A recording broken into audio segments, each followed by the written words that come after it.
Kasus ini kayaknya bentar lagi juga akan terkuak kebenarannya. Karena nih, setelah ditangkapnya Peggy alias Perong yang diduga sebagai pelaku utama dalam kasus ini, ada seorang saksi fakta yang mendatangi LPSK atau Lembaga Perlindungan Saksi dan Korban.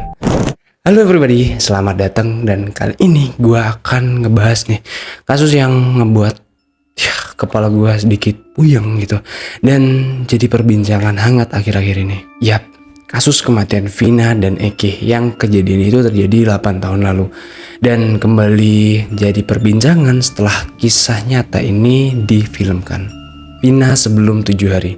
Itulah film yang mengangkat lagi kasus ini. Dan kasusnya menjadi sorotan kembali karena ternyata gitu selama 8 tahun berlalu masih ada 3 orang tersangka atau pelaku yang belum ketangkep. Sebelum kita lanjut ke pembahasan para tersangka yang memang sempat menimbulkan banyak teori dalam pencariannya, di sini gue mau spill dulu nih sedikit gimana nih kronologi kematian Vina dan Eki. Vina Dewi Arsita atau Vina dan kekasihnya Rizky Rudiana atau Eki. Mereka berdua menjadi korban pembunuhan dari sekelompok geng motor di Cirebon, Jawa Barat pada Agustus 2016. Jasad keduanya itu ditemukan pada Minggu 27 Agustus 2016 di Jembatan Layang Telun, Cirebon. Awalnya kedua sejoli ini dianggap sebagai korban kecelakaan lalu lintas. Tapi nih pihak keluarga Vina itu kayak nggak percaya gitu kalau kematian Vina ini diakibatkan kecelakaan. Karena dari segi motor dan luka yang dialami almarhum dan almarhumah ini itu kayak berbanding jauh gitu. Keadaan motor yang dinaiki Vina dan Eki ya cuma lecet-lecet tanpa adanya luka yang berarti. Tapi luka dari si Vina ini lebih mengerikan gitu. Dari sinilah mulai timbul kejanggalan-kejanggalan yang memang merujuk pada bukan kecelakaan tunggal. Kasus ini kembali mencuat dan viral setelah beredar rekaman suara sahabat Vina bernama Linda. Dalam rekaman suara itu, Linda disebutkan kerasukan dan mengungkap kronologis kejadian naas itu. Dua orang itu nggak ada yang kenal deh. Berapa orang yang nganuin Dede tuh? 12 orang. Tangan Dede dipukul pakai balok gede. Dipukul tangan Vina patah. Bukan diseret pakai motor, dipukul tangan Vina. kepalanya sih Dede kepalanya kenapa diapain Dede kepalanya? Tadinya dibenturin. Dibanturin kemana?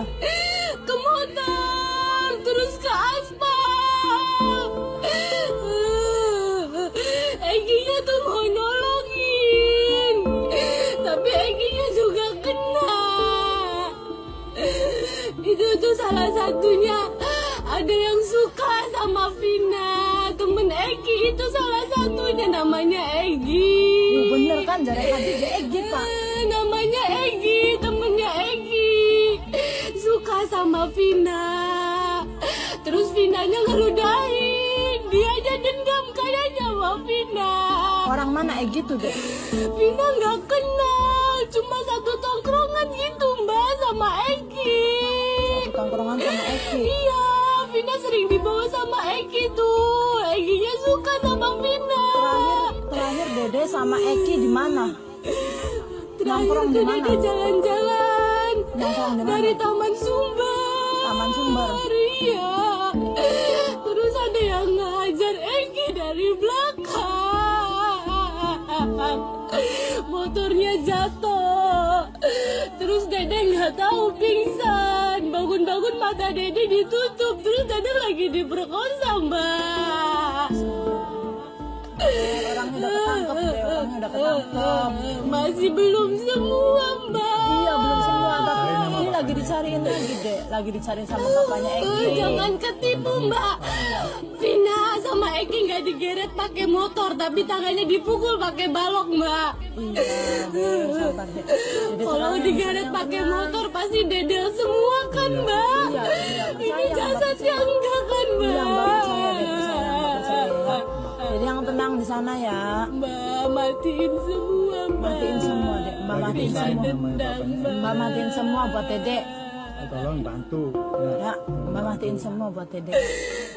Yang kabur ke Jakarta jangan lupa Mbak itu otaknya Mbak itu. Nah, berkat inilah kecurigaan terhadap kecelakaan Vina menguat. Dan pada akhirnya pihak kepolisian melakukan penyelidikan lebih lanjut. Dan benar aja nih bahwa keduanya itu jadi korban kekejian geng motor. Vina dan Egi tewas akibat dikeroyok anggota geng motor di Jalan Perjuangan depan SMP 11 Kali Tanjung di Cirebon. Tapi di sini si Vina itu bukan cuma dikeroyok, dia juga mendapat perlakuan pemerkosaan yang dilakukan oleh 11 pelaku. Tapi nggak tahu sih di sini semua yang melakukan itu memperkaosnya atau gimana, maksudnya kayak ya semua pelaku ini menyiksa dan memperkaos Vina atau cuman menyiksa doang, atau mungkin ya sebagian cuman nemenin rekan-rekannya doang. Ya di sini gua belum dapat infonya, atau kalian yang punya infonya coba kalian tulis di kolom komentar. Dalam proses penyelidikannya, Polres Cirebon itu berhasil menangkap 8 orang dari 11 pelaku. 8 pelaku pun ya sudah diadili dan divonis bersalah. Ke-8 pelaku antara lain adalah Jaya, Supriyanto, Eka Sandi, Hadi Saputra, Eko Ramdhani, Sudirman, Rivaldi Aditya Wardana, dan Saka Tatal. Sosok yang emang akhir-akhir ini juga menjadi perbincangan gitu karena dia udah bebas dan dia mengklaim juga bahwa dirinya itu adalah korban salah tangkap.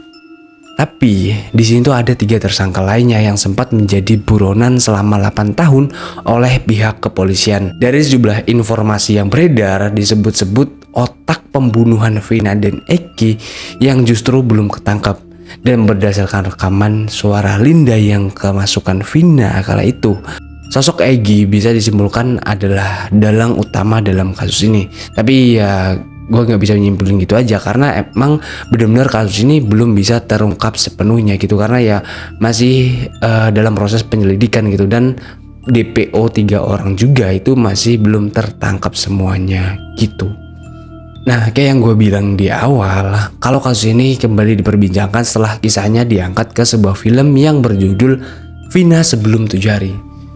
Nah, dari sinilah banyak masyarakat Indonesia yang mempertanyakan akan kelanjutan pencarian para tersangka ini dan mendesak pihak kepolisian agar segera mengusut kembali kasus Vina. Kemudian hal ini akhirnya direspon oleh Polda Jawa Barat.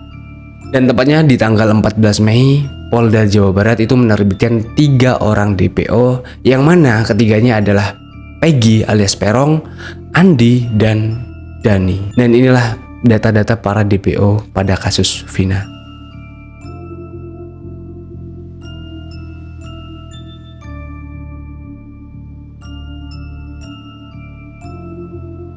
Tentunya netizen kita yang budiman langsung gitu seketika berubah menjadi detektif dan mencari sosok 3 orang ini yang ada kaitannya dengan sosok Vina. Bahkan gitu sampai akun Facebook yang namanya Egi dan ada kaitannya dengan sosok Vina ini itu dicari gitu sama netizen kita. Ibarat kata masyarakat kita itu emang udah geram gitu dengan sosok pelaku yang sadis ini, karena ya udah 8 tahun, lu bayangin 8 tahun belum juga ketangkep gitu pelakunya. Makanya mereka mencari bukti atau orang yang berkaitan dengan Vina melalui jejak digital. Oke, kayak di sini menurut gua yang masih jadi teka-teki adalah Polda ini itu merilis DPO tanpa adanya sketsa wajah gitu. Akibatnya nih hal inilah yang sampai menimbulkan beberapa terduga pelaku yang dicurigai para netizen. Jadi tanpa adanya sketsa wajah, kasus ini tuh bisa menimbulkan banyak teori-teori gitu. Dan mereka, para masyarakat kita itu mencari pelakunya berdasarkan nama aja, tidak berdasarkan ciri-ciri yang benar-benar spesifik. Menurut kalau misalnya ada sketsa wajah ya pasti dia mencarinya yang mempunyai kemiripan sama itu. Dan inilah beberapa teori yang beredar mengenai terduga pelaku pada kasus pembunuhan Vina. Oke, kasus ini kan memang terjadi lumayan lama gitu ya, dan pelaku utamanya memang belum ketangkap. Nah, dari sini masyarakat kita itu berpraduga kalau pelaku ini adalah anak dari orang yang berpengaruh. Bisa dibilang ya pelakunya bukan orang sembarangan. Dia mendapat sebuah perlindungan. Berdasarkan praduga inilah para netizen kita itu mengkaitkan sosok Dani yaitu salah satu DPO pada kasus ini dengan salah satu anak mantan Bupati Cirebon, Sunjaya Purwadi Sastra. Nah, terus kenapa bisa-bisanya netizen kita punya praduga seperti itu?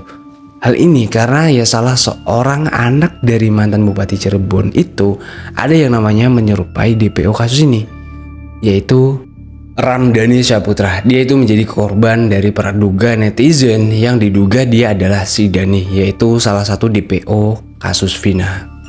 Nah, dari praduga ini Ramdhani menjadi perbincangan dan bahkan dia mendapat teriakan yang meneriakan dia ini sosok pembunuh.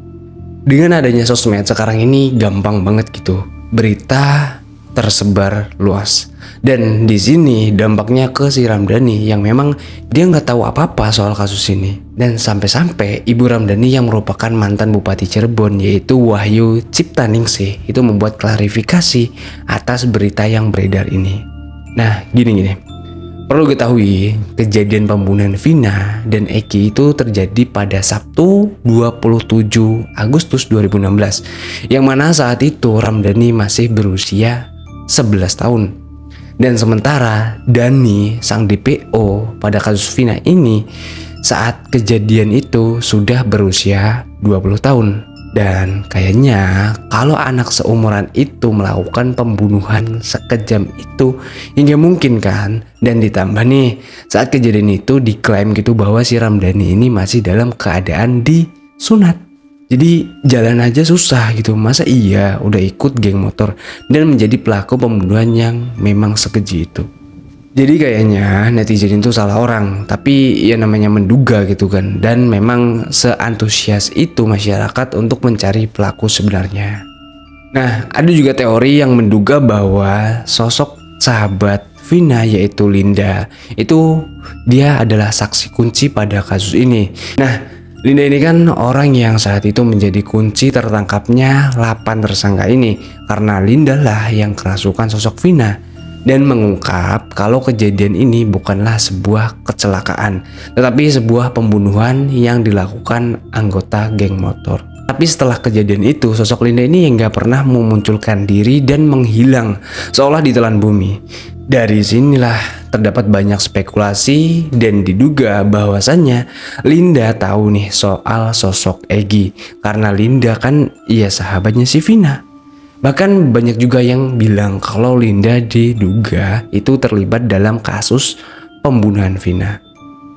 Bukan cuma keluarga Vina yang mencari sosok Linda, tapi juga netizen yang tahu akan kasus ini tuh mencari-cari sosok Linda dan berharap Linda akan memunculkan diri dan memberikan keterangan atau bahkan memberikan petunjuk itu dalam mengungkap para DPO. Nah, di sini itu gue nemuin sebuah berita, tapi ini benar atau enggaknya gue gak bisa mastiin ya, bahwa sosok Linda itu sudah berani memunculkan diri di media. Bersumber dari Suara Merdeka, di situ disebutkan bahwasanya sosok Linda di dalam akun TikTok pribadinya itu menyampaikan informasi terbaru yang selama ini belum muncul di media sosial dan menyatakan saat kejadian pembunuhan Vina, sosok Linda ini ada di lokasi. Dan di postingan itu juga Linda berencana akan menyerahkan diri. Nah, benar atau enggaknya itu Linda beneran atau bukan, tapi netizen di sini tuh banyak yang percaya karena ya banyak yang klaim foto-foto lama Linda sama atau ia punya kemiripan dengan seorang Linda yang memberikan pernyataan itu. Hal itu berdasarkan tato, tulisan, dan bintang yang ada di tangan Linda. Dan tentunya masih banyaklah teori-teori lain yang muncul di media seiring perjalanannya penyelidikan kasus ini. Tapi beberapa hari lalu ada kabar gitu bahwasanya salah satu DPO sudah berhasil diamankan pihak berwajib. Di tanggal 21 Mei 2024, salah satu buron yaitu Peggy Setiawan alias Egi alias Perong berhasil diamankan kepolisian. Nah, Peggy yang diduga sebagai otak pembunuhan Vina ini ditangkap di wilayah Bandung, Jawa Barat.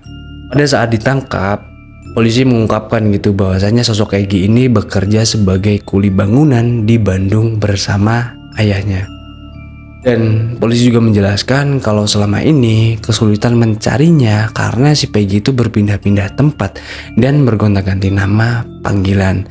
Dan dalam penangkapannya Peggy, polisi itu juga menggeledah rumahnya untuk mencari barang-barang bukti atau berkas-berkas yang nantinya akan mempermudah proses penyelidikan. Dan ada fakta-fakta bahwa rumah Egy ini gak jauh gitu dari TKP ditemukannya jasad Egy dan Vina, yang mana kurang lebih hanya berjarak 400 meter dan berjarak hanya 900 meter dari lokasi ditangkapnya 7 terpidana lainnya pada 31 Agustus 2016. Ya mungkin dengar ketangkapnya sosok Peggy Setiawan alias Egy alias Peron ini yang ngebuat kita lega gitu akan kinerja kepolisian dalam menangani kasus ini. Tapi gini, ada banyak yang masih nggak percaya gitu kalau dia ini pelaku utamanya, karena sebelumnya diduga pelaku utamanya adalah salah satu dari keluarga orang penting atau pejabat. Dan lagi-lagi gue ya lumayan kebingungan gitu sama kasus ini, karena ya menurut kesaksian dari ibu Peggy Setiawan, Peggy ini bilang gitu kalau dirinya sama sekali nggak melakukan apa yang dituduhkan polisi kepadanya. Gini, si Egy waktu itu bilang kayak gini, ya sudah mak, ini setelah mama pulang, kali Peggy nggak ada umur, Peggy minta maaf sama mama sama papa. Peggy biarin jadi tumbal orang penting, pejabat. Peggy nggak melakukan apa-apa. Seandainya Peggy mati syahid, ungkap si ibu Kartini, yaitu ibu si Peggy waktu mengunjungi Peggy yang ada di kantor polisi. Ya kan, rumit banget. Ya menurut gua cukup membingungkan kasus itu. Tapi ya semoga kebenaran sebenarnya itu cepat terungkap deh. Tapi gini nih, kasus ini kayaknya bentar lagi juga akan terkuak kebenarannya. Karena nih, setelah ditangkapnya Peggy alias Peron yang diduga sebagai pelaku utama dalam kasus ini, ada seorang saksi fakta yang mendatangi LPSK atau Lembaga Perlindungan Saksi dan Korban. Disebutkan bahwa seseorang ini datang ke sana untuk meminta perlindungan karena takut keselamatannya terancam. Dan hasil ini disampaikan langsung oleh Ketua LPSK, yaitu Ibu Susilaning Tias. Nah, tapi terkait hal ini pihak LPSK itu belum memberikan perlindungan karena masih dalam proses telaah. Ini itu data yang gua terima di beberapa hari yang lalu ya, belum yang terupdate sekarang di hari ini gue upload gitu. Tapi seseorang yang meminta perlindungan ini bukanlah dari keluarga Vina ataupun Egy, melainkan sosok saksi fakta. Nah di sini mulai kayak adanya celah terang kalau kayak gini ya kan. Dan mungkin akan terungkap fakta yang sebenarnya. Kalau memang orang ini adalah saksi kunci dalam kasus Vina, tapi siapa coba kira-kira orang itu? Apa mungkin Linda? Ya mungkin dia selama itu menghilang hanya untuk menyelamatkan diri dari ancaman. Karena ya di situ sosok yang minta perlindungan LPSK ini takut akan terancamnya keselamatan. Ya, coba pendapat kalian gimana nih? Siapa sosok ini? Atau emang udah ada berita terbarunya ya? Coba kalian kasih tahu di kolom komentar. Ya memang semakin diselidiki kasus ini tuh kayaknya memang cukup rumit gitu ya. Tapi sesulit apapun itu proses penyelidikannya, semoga pelaku sebenarnya segera terungkap dan mendapatkan keadilan atas perbuatan kejinya. So mungkin sekian dulu buat pembahasan kasus Vina di hari ini. Mungkin ya nggak segercep konten kreator lainnya buat ngebahas kasus ini. Tapi di sini memang gue lumayan dibuat puyeng gitu sama kasus ini. Oke, mungkin gitu aja. Jangan lupa klik tombol subscribe, itu gratis. Oke, see you next video. Bye bye.